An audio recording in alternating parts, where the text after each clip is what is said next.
I'm Eric Ness. I'm the professor and director of the Louise McBee Institute of Higher Education. And on behalf of the McBee Institute for Higher Education, we are honored and pleased to have you here for the McBee Lecture, one of the longest standing lecture series in the country about higher education. Since the first lecture here in 1989, there have been more than 30 lectures, and we are honored to have Dr. Belle Wheelan deliver this year's address. We are grateful that this event is also part of the University of Georgia's signature lecture series. These lectures are remarkable and cherished events that contribute mightily to the life of the university. We shouldn't take for granted the opportunity to gather here in this historic space, to reflect, and to take inspiration on ways that we can act to advance higher education. Another reason this event is so remarkable is for the opportunity to remember Louise McBee, a leader and pioneer here at the University of Georgia and beyond. I know that many of us have had our careers influenced or lives touched by Louise. I also know that for many of you, you know of Dr. McBee through the stories shared by others. I think we will all appreciate hearing more about her, though, today. Louise McBee was a native of Strawberry Plains, Tennessee, and earned her bachelor's degree from what was then East Tennessee State College. She earned a master's degree from Columbia University and PhD from The Ohio State University. Dr. McBee's career began as a high school teacher, then as Dean of Women at her alma mater, East Tennessee State. She arrived here at the University of Georgia in 1963, and for the next 25 years held a series of administrative leadership positions that include Dean of Women, Associate Dean of Students, Dean of Students, Assistant Vice President for Instruction, Associate and Senior Associate Vice President for Academic Affairs, and Acting Vice President for Academic Affairs. Throughout her tenure here at the University of Georgia, Louise McBee was known for her openness, candor, and integrity, as well as being the consummate university administrator. She retired in 1988 and embraced that phase of her life with vigor, serving in the Georgia General Assembly for 6 terms. And I can hear Libby Morris say, "No one dared run against her." Indeed, the Honorable Louise McBee was as well respected as a state representative as she was as a university administrator, as evidenced in part by her service as chair of the House Higher Education Committee. In March 2021, Dr. McBee passed away, but her lifelong commitment to higher education continues in a transformational bequest to the UGA Foundation and the Institute of Higher Education. Later that year, the university cabinet voted to name the Louise McBee Institute of Higher Education in her honor. I can assure you that on behalf of the faculty, staff, students, and graduates of the McBee Institute, we are beyond honored to carry her name. We take this not only as an honor, but also as a responsibility to carry on the legacy of Louise McBee, who once said, "We are born obligated to pour back into the stream that nourished us, to replenish it for others." We reflect on this a lot, especially this year as we commemorate our 60th anniversary of the Institute. And I'm honored now to introduce Dr. Libby Morris, University Professor and Zell Miller Distinguished Professor of Higher Education. As many of you know, Dr. Morris has held several leadership positions here at the university, including Director of the Institute for 16 years, Vice Provost for Academic Affairs, and twice as Senior Vice President for Academic Affairs and Provost. Dr. Morris currently leads several core initiatives for the academic and public service mission of the Institute, including the Executive EDD program, the Georgia College Advising Corps, and the Governor's Teaching Fellows. I think I can safely say that no one has poured back more to the Louise McBee Institute than Dr. Libby Morris. It's our honor to have her read the 60th anniversary commendation.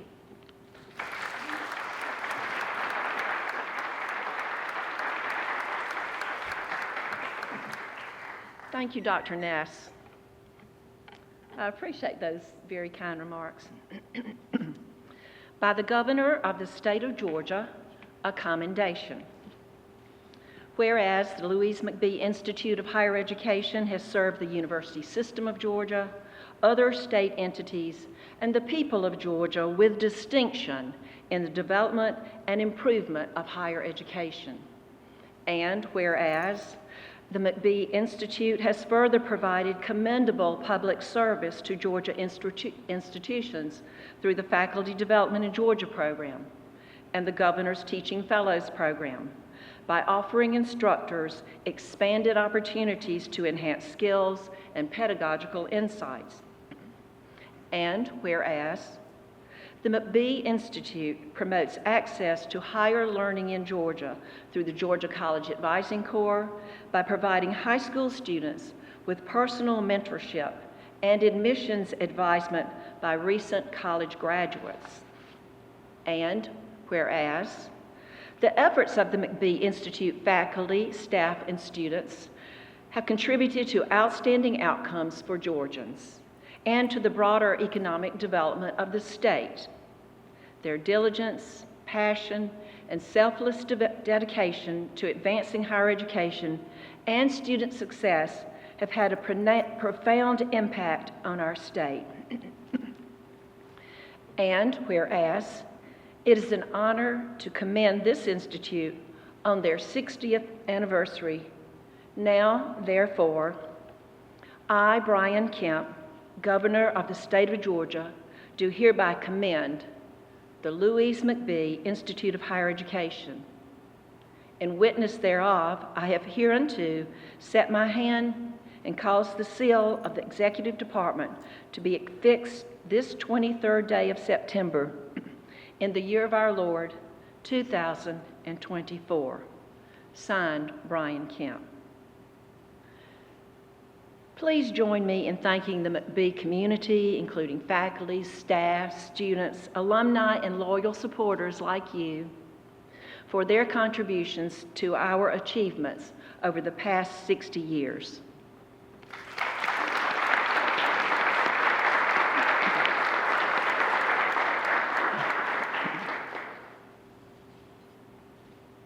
It is now my pleasure to introduce the 22nd President of the University of Georgia, Jerry W. Moorhead, friend, colleague, and staunch supporter of the McBee Institute. We are so grateful. President Moorhead is a 1980 graduate of the UGA School of Law and has held a faculty appointment in UGA's Terry College of Business since 1986. In 2001, he was named a Meigs Professor. He has served UGA in key administrative roles throughout his career and has served as president of the university since 2013.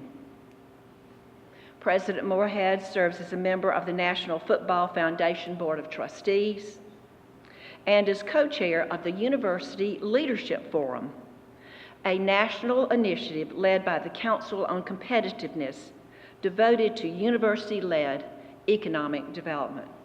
Please join me in welcoming UGA President Jerry W. Moorhead.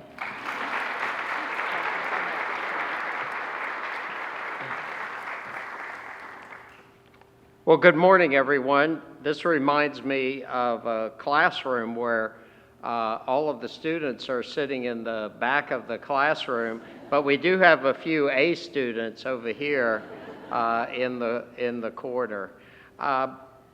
Before I introduce our esteemed speaker, I do want to acknowledge the presence of the former Chancellor of the University System of Georgia, Dr. Steve Wrigley. Thank you for being with us today.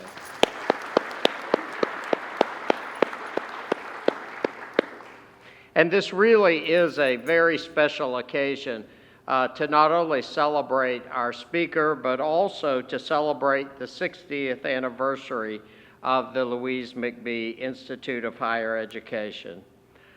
I am so honored to introduce a true legend as our esteemed speaker this morning, Dr. Belle Wheelan, President of the Southern Association of College and Schools Commission on Colleges, which we refer to as SAC-COC.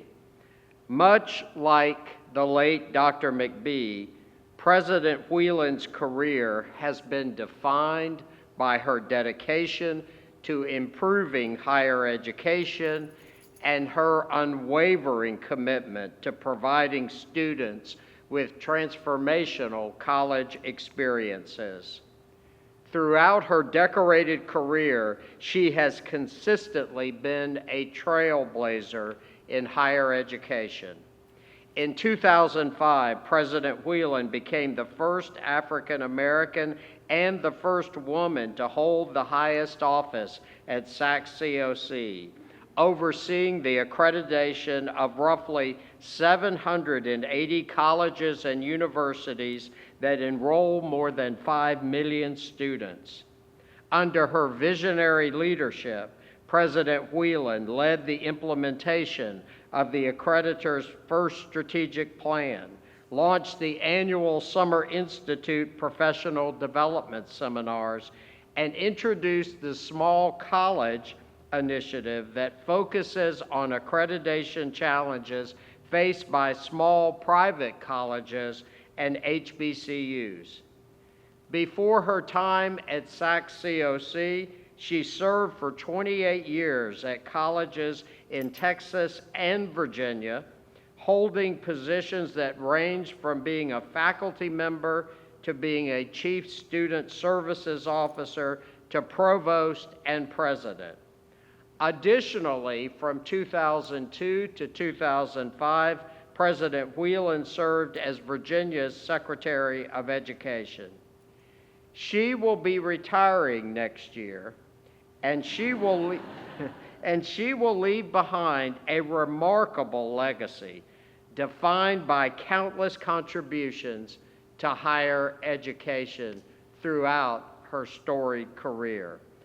I'm extremely thankful to call Dr. Wheelan a colleague, a mentor, and a friend, and to have witnessed firsthand her passion for higher education and the students that we all serve.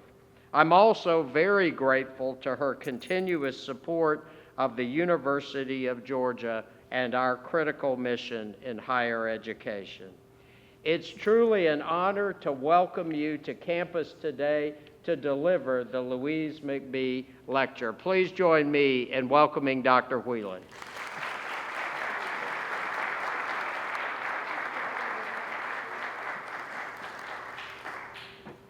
Thank you, Mr. President. He pays my salary too, so I'm always glad to see him. Chancellor Wrigley, thank you for coming out. Chancellor Wrigley and I are lunch buddies. I'm learning how to deal with retirement since he beat me to it. To you, to all of the guests, to the students, what's going on? I tell you, this is fun. I told Dr. Ness I was going to start with an apology, which is probably not necessary, but I'm going to do it anyway. When they call you a year ahead of time and invite you to give a presentation and ask you, what is your speech title? You give them a title, and then, 9 months later when you start working on it, you forget what you tell them. So your program has a different title than my presentation does, but I promise you that the content is the same. As you've heard, I plan to retire next year. This is my 51st year in higher ed. I know I still look good, but I'm old. And it has been quite the journey. And as I have begun to prepare for life after work, as it were, I've looked back over my career and the things that have changed and the impacts that have been made on me and the folks who have come behind me. And so I want to take you on a trip down memory lane, as it were, looking at my own career. I graduated from high school in 1968 before many of you were born. That's depressing, but it's true. You all missed a good time, that's all I got to tell you. I went to, for the first 8 years of my life, I went to an all-black Catholic elementary school. Nuns were black. And in 64 rather, when I was going to high school, civil rights was taking shape. And I was in San Antonio, Texas, and we didn't have a lot of the desegregation issues that other places in the South had because San Antonio was largely a Hispanic town. And at the time, you were either black or white. So as a Latino, you were considered white. And so we were only 5% of the population. So when the theaters integrated and the restaurants integrated, it was no big deal to let us in. And so I didn't experience the kinds of issues of, marches and things that went on. But I had an 8th grade teacher who was smart enough she was old as the hill, she's probably my age now then, but she was trying to prepare us for moving on to a new world that was going to be one of integration. And she told us 2 things that still stick with me even today as I go into situations where I may be the only woman or the only minority. The first thing she said in 1964 was that black people were the most important people in the world, otherwise white folks wouldn't be making such a big deal over us. And when you are an adolescent, who's going through this identity crisis, that's important to say that no matter what you look like, though, there are going to be people who are not going to like you. You can be too tall, you can be too short, you can be too wide, too slim. People are going to always find a reason to kind of keep you back. That's the only way they can be, up themselves. And so don't let that bother you. Just take it and use it as motivation to move forward. The second thing she told us, though, that it didn't matter what color our skin was because we were all Americans, and American ended in the letters I-C-A-N, I can, and she never wanted to hear us say what we couldn't do until we had at least tried it.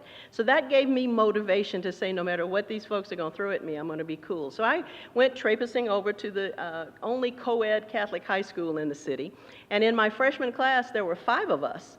In my sophomore class there were 2, and in my junior, senior classes I was the only one. So it was an interesting progression that, I never got invited to their house to parties. We didn't ever go out to lunch together. We went to these small southern towns to play football and couldn't stop and eat in the restaurant because there were a handful of blacks, in the pep squad or on the football team. And so those were kinds of things that at the time didn't bother me because my grandmother always packed me a shoebox full of fried chicken and, to take on the bus with me so I could eat on the bus, and it was okay. But getting there and experiencing those kinds of things. When I'm a 3rd generation college going student, which in the black community is very unusual.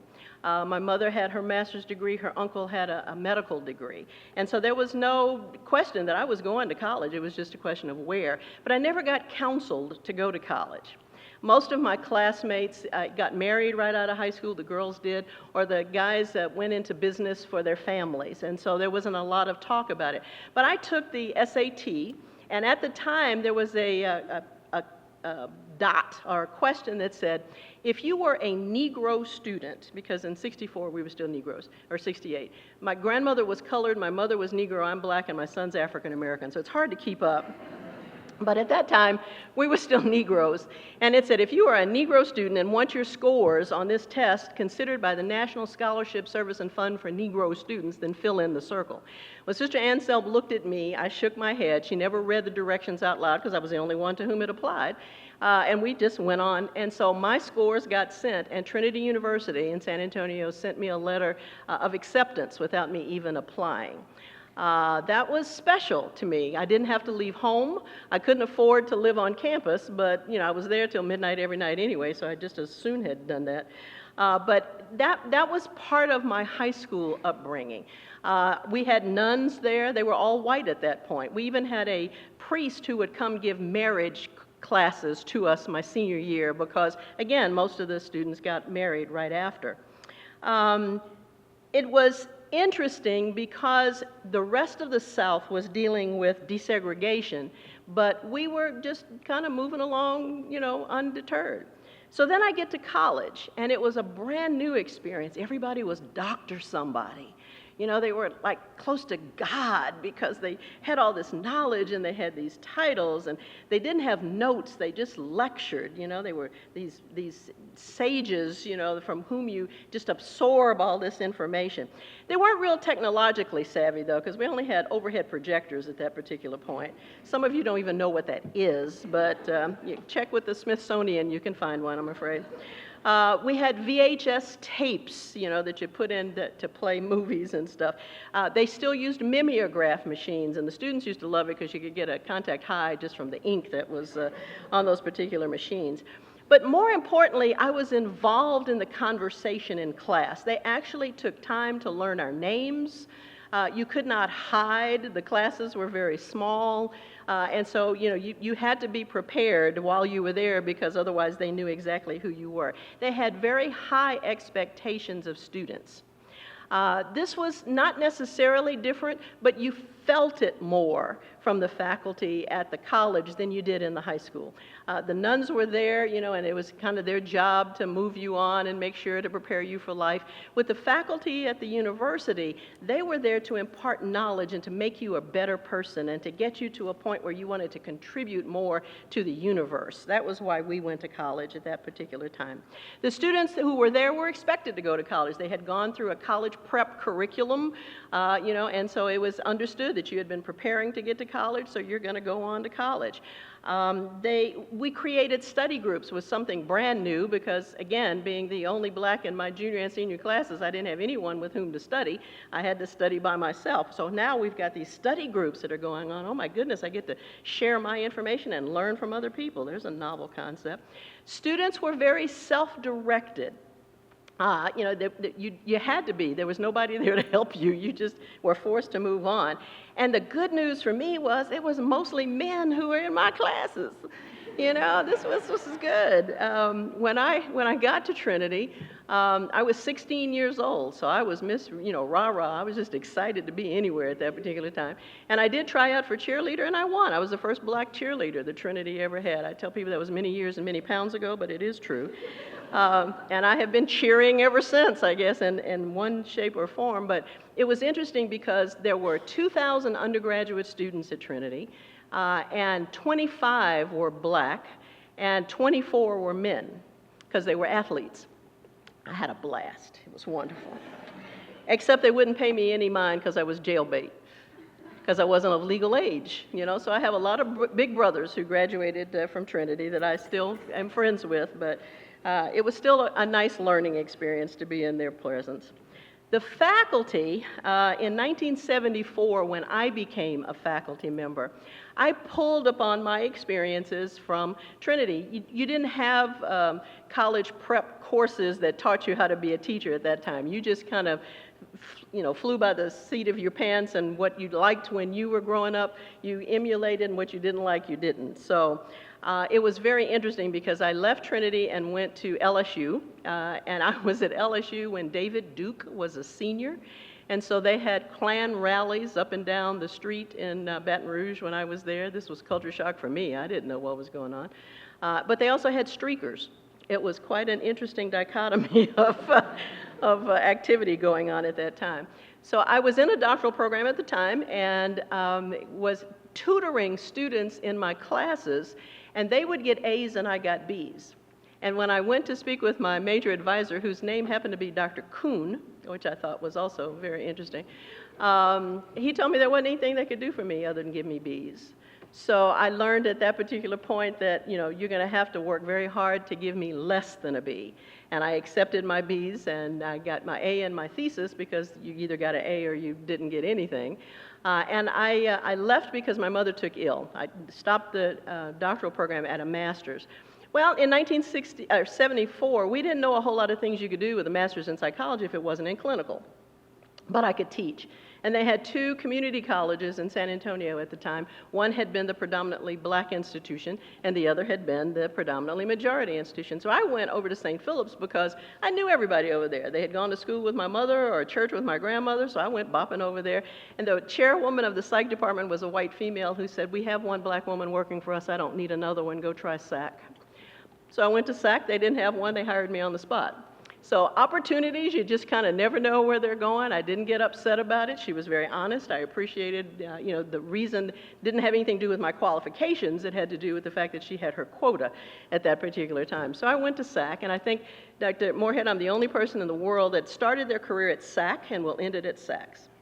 There's something poetic about that. But when I left LSU, I had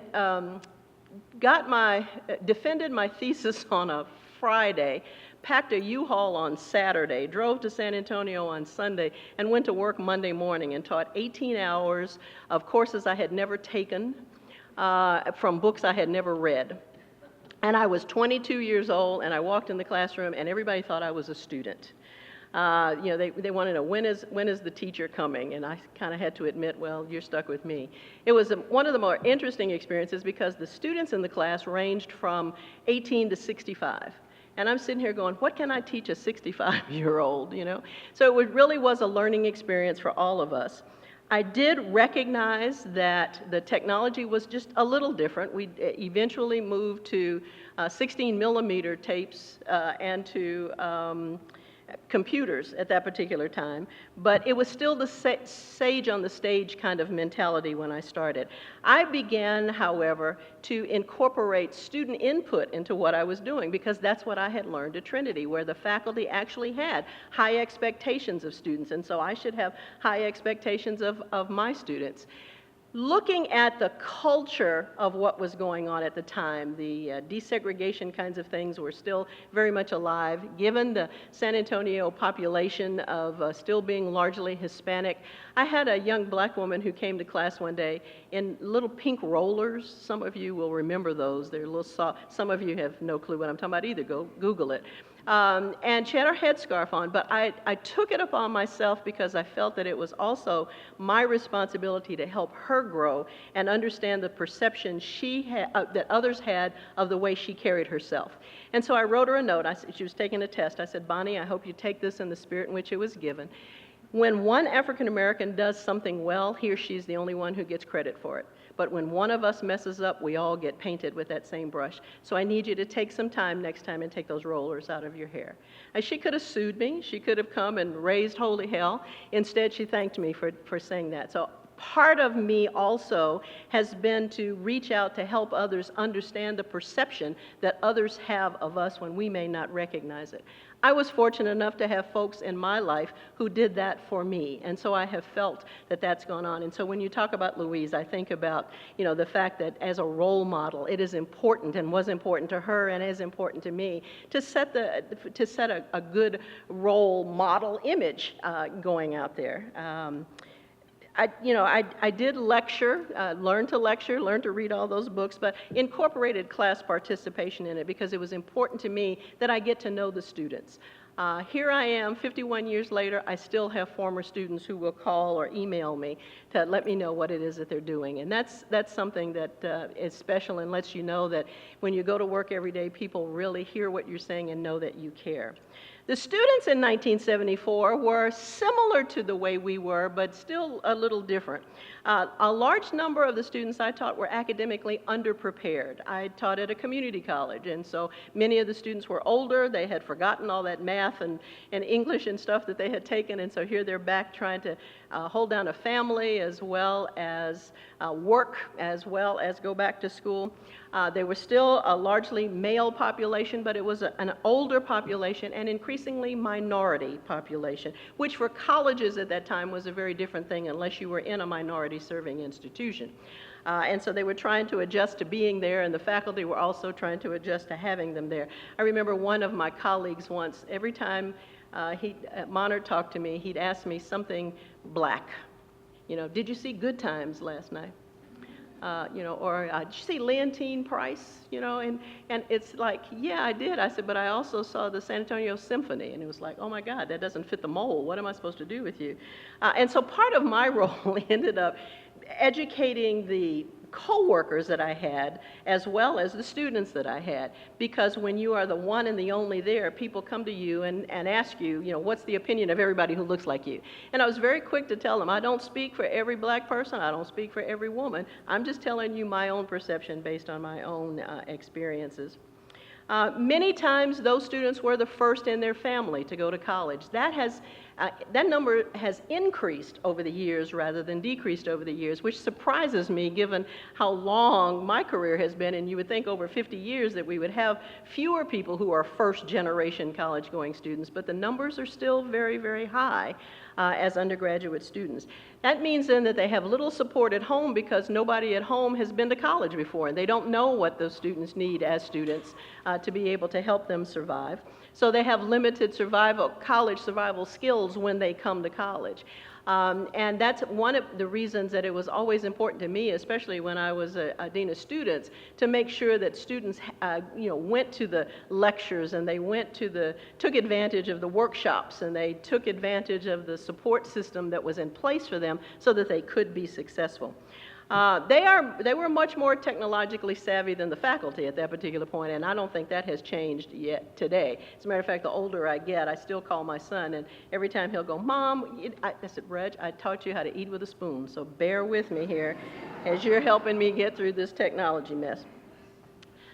The faculty in 1998, when I was president at Northern Virginia Community College, had shifted from being the sages on the stage to being facilitators of learning. Some of that had to do, I think, now that I'm in the position I'm in, with the fact that our accrediting body here put an emphasis on student learning outcomes. In the late 90s, we were the first of the formerly known as regional accreditors to say, you know, it's important that you identify what you expect students to know how to do, that you can assess whether they've learned it or not, and then you can make changes based on that assessment data. And so I think it behooved those faculty to understand that you have to tell students what you expect, as well as help them achieve them. My son is now 40 years old. I told the students this morning, he loved to go to school. He did not want to do a lot while he was there. And as a lifelong educator, that was painful. It really was. But I remember him coming home from an Algebra 2 class one day, just lamenting, why do I have to take this class? I'm never going to use those formulas. And when I helped him understand that, he was probably right. He wouldn't use those formulas, but he would use the logic of solving for unknowns. He said, why didn't they tell me that? It would have made more sense at that particular time. And so I have always tried to help faculty understand that when you've been teaching for a while, you know what you're talking about. You can recite it in your sleep sometimes, especially if you're teaching the same classes over and over. But for students, this is the first time they've heard it. And so you have to be prepared, you know, for questions. You don't make the assumption that they know what it is that you're talking about. And so being a facilitator of learning is a very different role because you're bringing people in with their ideas and helping them understand. And so that has been one of those shifts that I think has been for the better. Students would probably disagree because that means they have to stay prepared. But for faculty, it has been a better outcome. I remember in 1998, computers were suddenly being a part of all faculty members' lives, and so we bought a personal computer for each faculty member, many of whom had been there a while and said, I don't want a computer, I just don't want to know. And I'd say, well, you need to make friends with someone who does, because I'm not sending another paper memo, you know, it's going to all be on email. At that point, they got so excited about it, I ran out of money for software because everybody got excited about the possibility. I bought more whiteboards and stuff. I've never used one, but I bought more of them. And online classes came about during this time in a major way across the country. But at Northern Virginia Community College, they had online courses since the early 80s. And so it was nothing new for them. So one of the things that has been most interesting is to watch the metamorphosis of an idea starting in one institution and spreading across the state, the region, the nation. You know, everything we do, we can go someplace else and find it. I was telling a gentleman earlier, every institution in which I've worked with the same person. They've just had a different name and a different face. You know, it's the same issues, just different people dealing with, and they deal with them at different times. And you want to go, depending on where you've been and where you're going, you want to say, just believe me that this is going to work out this way, you know, rather than having to go through the pains of pulling them along. But it is important, and has been important to me, that there's buy-in by the people with whom you work so that you can understand that everybody's going in the same directions. It was a very different world in 1974 when I was a faculty versus 98 when I inherited faculty, because again, that whole idea of me imparting knowledge versus you getting involved in your knowledge was a major shift. In 98, there was an increased enrollment in developmental courses as well, because we had, even at selective admission institutions, there's students who really aren't quite ready to be there yet. And so there's got to be some way to ensure that those students prepare themselves to move forward. And sometimes it's not until they actually get there that they realize that they aren't quite ready to be there. So it's been interesting to see the change in developmental courses. We've gone from community colleges having a series of developmental courses that you have to lockstep your way through, to now suddenly having this idea of, in the beginning course, I can take the first 3 weeks to refresh you, rather than you having to take all these this series of courses. So that change, again, has occurred over my 50 years. We've seen an increased number in female students. As a matter of fact, in higher ed today, the majority of students are female, which is great for the guys, just like it was the other way for me, I guess, when I was there. And certainly many more minority students than ever before.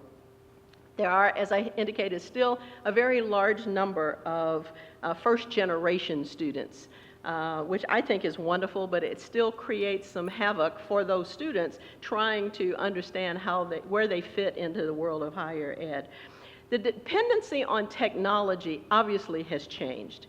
I think online learning was the first major university or college effort that everything became technological. COVID was no big deal because we were already offering classes online. As a matter of fact, we had 781 institutions and only about 8 of them were not already offering some online course. And so it was not a problem for them to, get that first one going. Nowadays, I'm a little concerned. Actually, I'm a lot concerned with the way technology is going. I don't think students learn as much anymore. They memorize a lot of stuff, or they copy it and put it in there, but if you go ask them a question about it, I'm not sure they could tell you what it was they put in that paper. My son and I go through this all the time. When he's, I'm the library card catalog generation, where you had to suffer through finding the Dewey Decimal System number and then walking into the stacks and finding the book and you didn't want to have to do that more than once. That was just enough. With nowadays, you Google it, you copy and paste, you get AI to tell you what it says, and then you turn your paper in. I don't know how much learning is happening at that particular point, so it is disturbing to me on that level that we're creating a generation of people who do, search for information with no problem, but retaining that information and applying that information. I'm not quite sure what the impact of that is going to be. Today's faculty, again, are developing assessments of student learning. This is something that's important. How do you know your students are learning? We have employers who are insisting that people come to them prepared to do the job. So how do you know, and how can you assure an employer that the person who's leaving your institution is prepared to go into the world of work? Where my generation was, I want to change the world and make a different life for everybody, today's generation wants a job. That's why they come to college. They want a job. And that is a different motivation for the students, but it also is a different motivation for faculty. How do you help students appreciate what it is that you're offering if they're not going to use it, in the same way that we're accustomed to using it? There is a stronger emphasis today on outcomes and accountability than ever before, not just from accrediting bodies, but from state legislators and federal legislators. They want, I'm putting up all this money, so what am I getting for that particular money? I think faculty are continuing to be those facilitators of learning. And involving students more. We had a question with a group of students this morning of what can administrators and faculty do to engage students in what they're doing. And I mentioned that I thought that service learning was probably the best thing we ever did because it gives a practical application of the things that you're learning in school theoretically. You can actually see it happen. At Nova, we had a nursing program, and there was a bus or van that had been donated for the nurses to go through some of the neighborhoods where medical care was not easily attained. And they were largely international communities where nobody spoke English. And so the students who were nursing students took their application or their check-in sheet to students who were majoring in Spanish and Chinese and all those languages and asked them to translate it into that language so that the patients, if you will, that came in would understand what was being asked of them. I mean, that was exciting to me, you know, and it was necessary, and it proved beneficial for the students who were both being served and who were providing the service. So that kind of involvement, I think, has helped learning as we've moved along, and people are not just regurgitating facts, but they are actually applying the kinds of things that they've learned. The increased use of Blackboard and stuff helps me as an accreditor because it gives you an opportunity to give me data very easily. But it also helps faculty, I think, understand where students are missing the boat and whether it's I didn't lecture clearly enough or you just weren't paying attention, you know, kind of thing to be able to ascertain. I think that there are fewer faculty nowadays for a lot of reasons. One, people just don't want to go into higher ed anymore. It's never paid well, but it's certainly not paying as well as many other jobs that are now available that had not been available historically. But I think also that it's just not perceived to be as fun anymore as it used to be because there are so many external forces that are making demands on faculty and administrators, you know, for getting the job done. And it's kind of like I have all these other things to do rather than being a faculty member. Presidents, you know, don't stay as long as they used to anymore because there's so many competing entities out there who are pulling on their coattails and making demands and stuff that, you know, it's like, why am I here? I thought I was here to provide an environment that was going to allow students to have a better life, and yet I'm spending all my time on other stuff, you know. Yeah, I'll just leave it at that. There's going to be an increase in the number of female faculty because more students in school today are female, and that's going to be an interesting shift for the academy as well. When you look at many studies that have been done, female faculty have been paid at a lower rate than male faculty, and now it's going to be interesting to see that there are more of us. We're going to make louder demands on making sure that there's equal pay out there. I think that the challenges of having a family still fall upon females, and so trying to balance family and work at the same time is a different challenge than it has been for male faculty.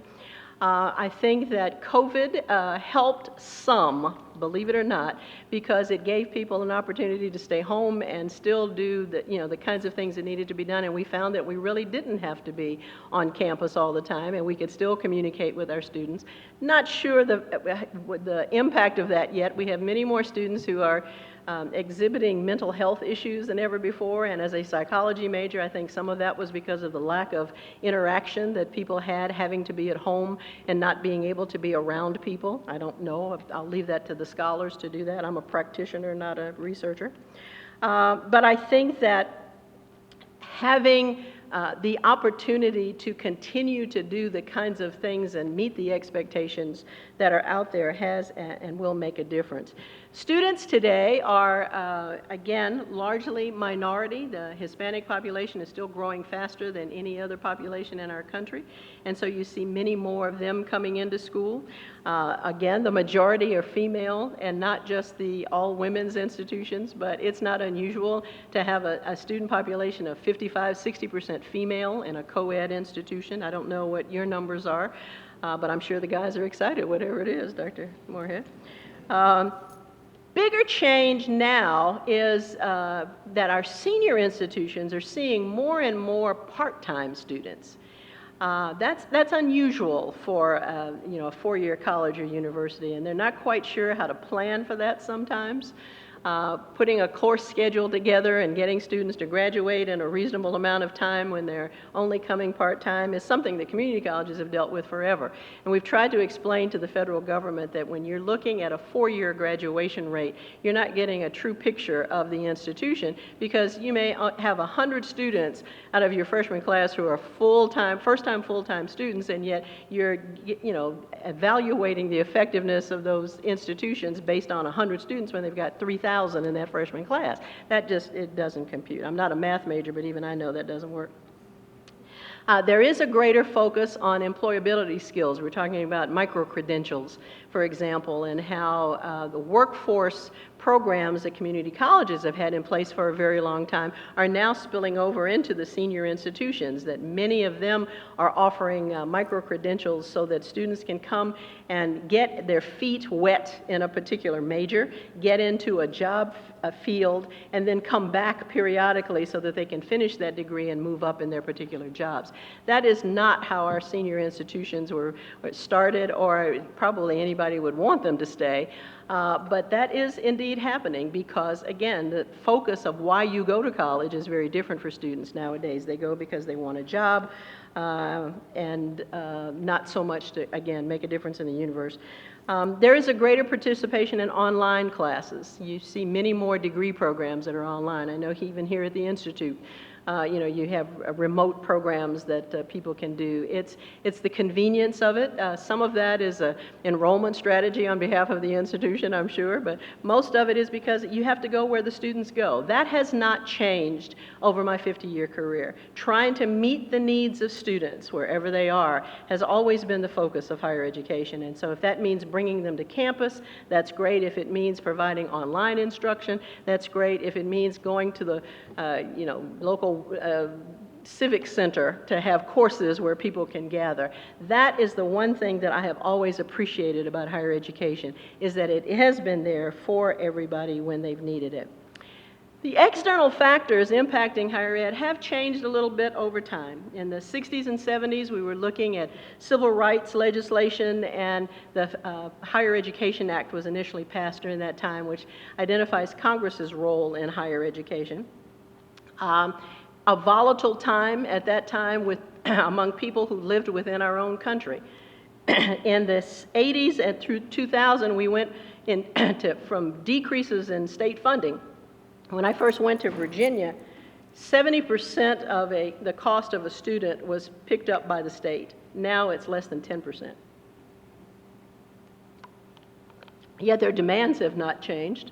They still expect the colleges to, produce the stars that they need to serve in every capacity, but they're not paying for it nearly as much. Ever since Proposition 13 in California passed, where they didn't want to increase taxes, then you haven't seen many tax increases across the country. So the pie has gotten smaller, and so the share that you get is smaller as the needs of healthcare and prisons and everything else has grown. Then that piece of the pie for higher ed has shrunk. There's been an increase in leadership turnovers in the 80s to 2000s. As I indicate, presidents don't stay in place nearly as long as they used to. Nowadays, when I was president years ago, the average tenure was 8.5 years for a president. Now it's less than 5.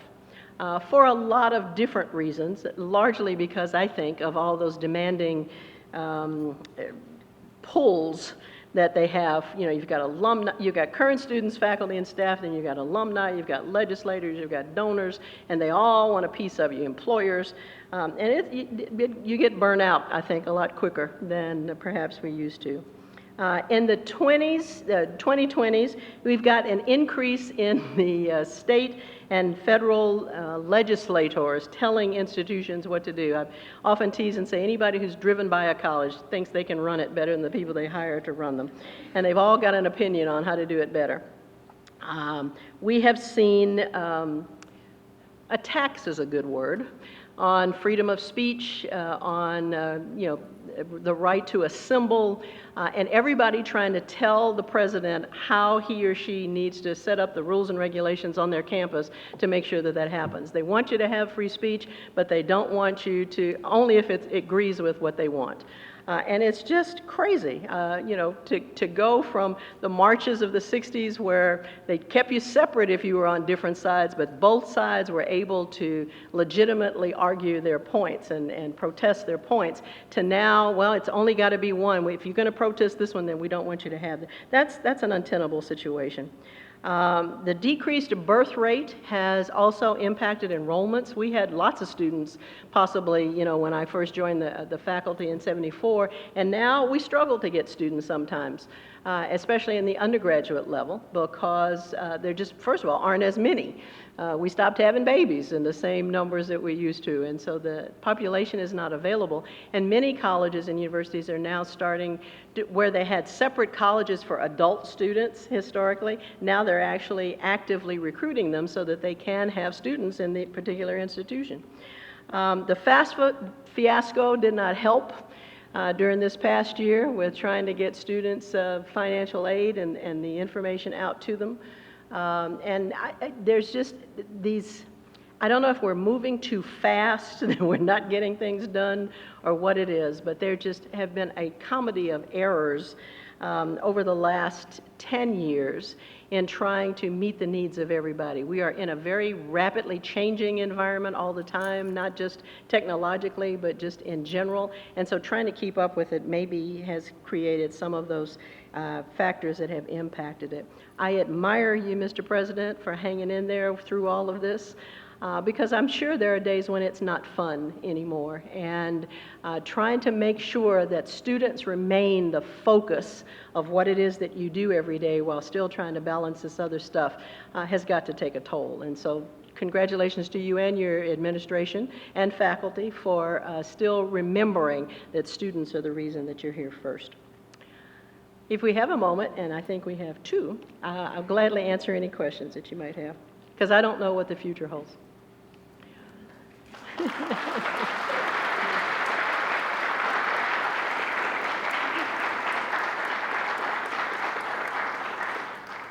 Vanna White's surrogate is down here with a microphone if anyone has a question.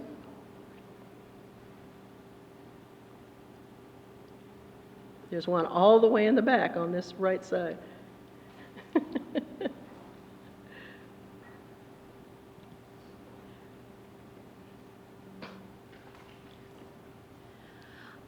So I had a question as somebody who is in their coming up on 10 years within higher education and hoping to be on the job market soon. I've really struggled to find my place within higher education. What advice would you give to people who are looking to get on the job market within higher education? What would you say to them?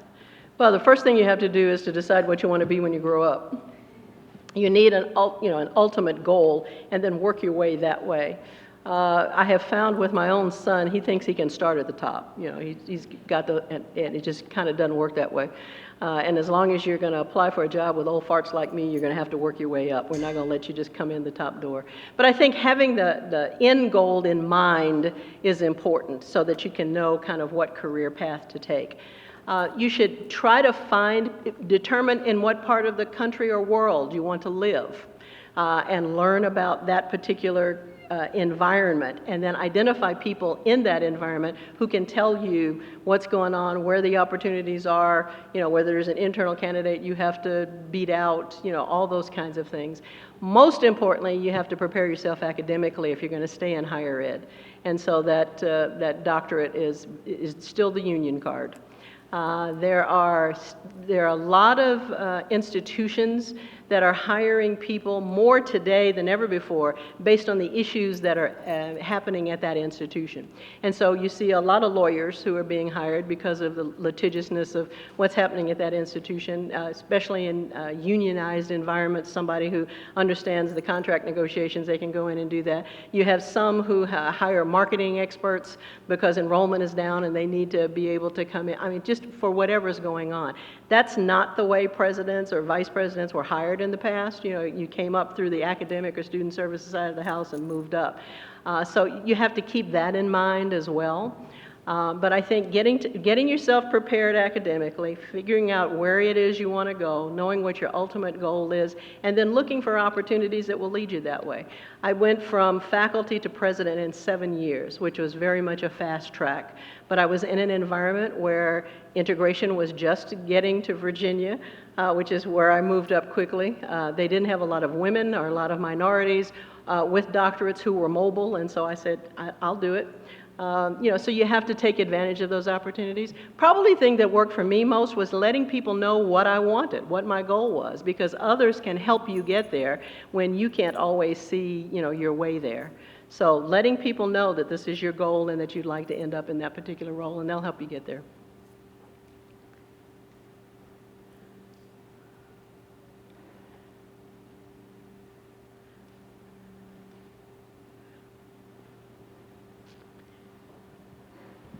Thank you. I'll withhold a request about like restaurants in San Antonio since that's where my family lives. But I feel like I am going to ask probably the nerdy question here. And I'm really fascinated by, you said, I don't want to talk about the future, but I'm going to force you to. And I would love to know what you see as the future of the regulatory triad, what you see as maybe some of these strong points with accountability, oversight, and this kind of shift toward value. And I'd just love to get your thoughts on how this change maybe at the department and some other places is impacting your work, as well as your interactions with some of these other members of the triad, or even other accreditors. Yeah, well, we have had we the accreditors have had a very positive working relationship with the administrations since I've been around. And I am the senior accreditor among the formerly known as regionals, having been here 20 years. And so whether it was a Democratic or a Republican administration, we have always had an open door that we could go in and express our concerns. They didn't always listen to us, but at least we've always had that opportunity. I've got to call at 4 o'clock today with the Department of Ed and the other accreditors to talk about stuff. And so from that standpoint, depending on who wins this next election, we'll be able to continue that kind of working relationship. One of the candidates is threatening to blow up the accreditation cartel, so I don't know what that will mean for my successor, because I won't be here. From the states are beginning to, feel their oats, and they're figuring since we pay for those institutions, we ought to have more say in what they do. And so we're hearing that some of the states are even looking at starting their own accreditation units because they want to be in charge. If you can do what we do, with the volunteers that we have, knock yourself out. Same thing with new accreditors coming in. Welcome, come on in. But if you're going to expect that your organization is going to be a Title IV gatekeeper, let me tell you about all the paperwork that you're going to have to do. We go through a recognition process with the department every 5 years. Our agency sent literally 80,000 pieces of paper to them because they are still paper driven. And they want a copy of everything that you've ever done. And so it's, there are bottlenecks that are here and there, but at least from a communication standpoint, we've always had that. With the federal legislation, it's been really strange of recent. They're going after stuff they've never gone after before.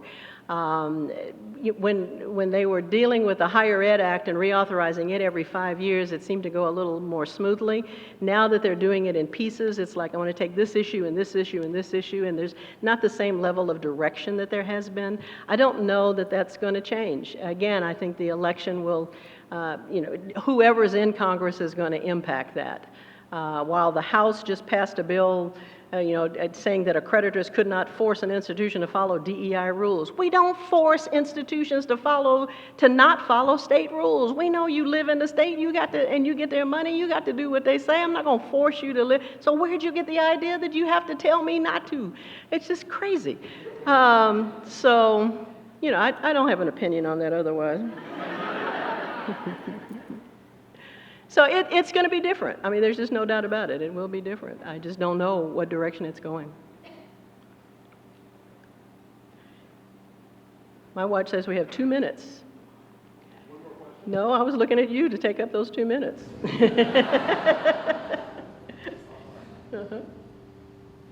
Okay. We'll take those 2 minutes to applaud Dr. Belle Wheelan.